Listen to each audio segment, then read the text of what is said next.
আসসালামু আলাইকুম শিক্ষার্থীবৃন্দ। আমরা আজকে চতুর্থ শ্রেণীর 31 পৃষ্ঠার পরের 2 নম্বর অঙ্কটি করব। মা ও মেয়ের বর্তমান বয়সের সমষ্টি এত বছর। 10 বছর পূর্বে মায়ের বয়স ছিল 27 বছর। এখন থেকে 8 বছর পর মায়ের বয়স কত হবে? এখন 1 নম্বর প্রশ্ন হচ্ছে 10 বছর পূর্বে মেয়ের বয়স ছিল 27 বছর। মেয়ের বর্তমান বয়স কত?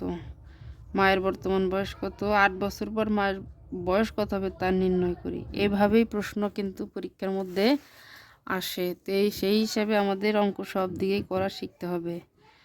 এখন মা ও মেয়ের বর্তমান বয়সের সমষ্টি, দুইজনের বয়সী মোট, কিন্তু মায়ের বয়স যদি 70 বছর হয়, বাদ বাকি যে বয়স ওইটা মেয়ের বয়স। মায়ের বয়স যদি 80 বছর হয়, বাদ বাকি বয়স ওইটা মেয়ের বয়স। এইভাবে বয়স। এখন আমরা 1 নম্বর প্রশ্নের উত্তর যদি দিতে যাই, তাহলে আমাদের কি কথা আছে? 10 বছর পূর্বে মেয়ের বয়স ছিল 27 বছর। আমরা যদি কল্পনা করি যে আজকে আমার বয়স যদি 5 বছর হয়, তাহলে 5 বছর আগে আমার বয়স কত ছিল? 0 মাস, 0 বছর। এইভাবে 10 বছর পূর্বে এখানে লিখতে হবে যে 10 বছর পূর্বে মেয়ের বয়স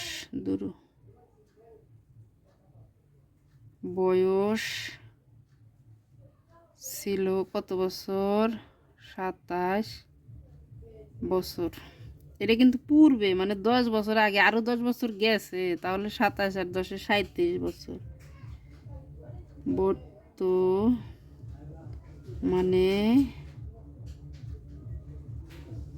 মেয়ের বয়স 27 বছর তো পূর্বেই ছিল, আরো 10 বছর পার হয়েছে, তাহলে 37 বছর। 1 নং প্রশ্ন উত্তর শেষ। 1 নং প্রশ্নের উত্তর শেষ। এখন যদি আমরা 2 নং প্রশ্ন উত্তর বলি, বর্তমানে মায়ের বয়স কত? এই যে, তাহলে মা ও মেয়ের বয়স কত? সমষ্টি আছে যেহেতু, মেয়ের বর্তমান দুটি কিন্তু বর্তমান বয়সের সমষ্টি কত বছর? 1 1 2 বছর। এই যে এখানে কিন্তু আমরা মেয়ের বর্তমান বয়স পেয়ে গেছি, তাহলে আমরা লিখতে পারি মেয়ের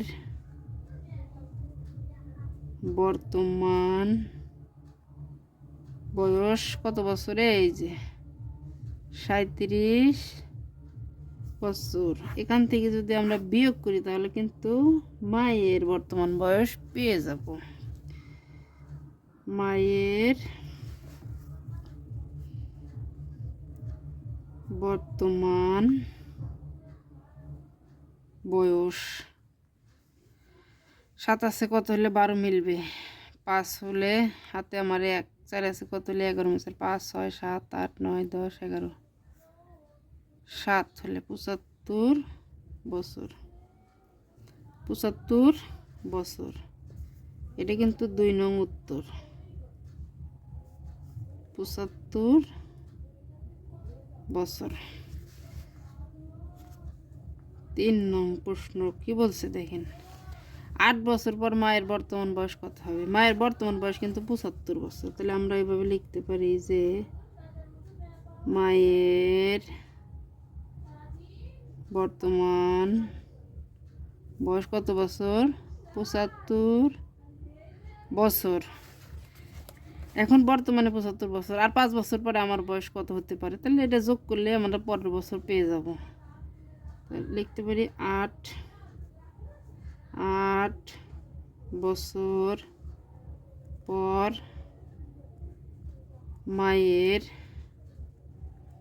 বয়স হবে, এই যে 75 বছর তো ছিলই, তার মাঝে পার হয়েছে আরও 8 বছর, তাহলে 8 5 13 3 হাতের 1 83 বছর। উত্তর 83 বছর। অঙ্কটা নিজের মতো করে আগে নিজের ভিতরে নিয়ে আসতে হবে, তারপর অঙ্কর সমস্যার সমাধান হবে।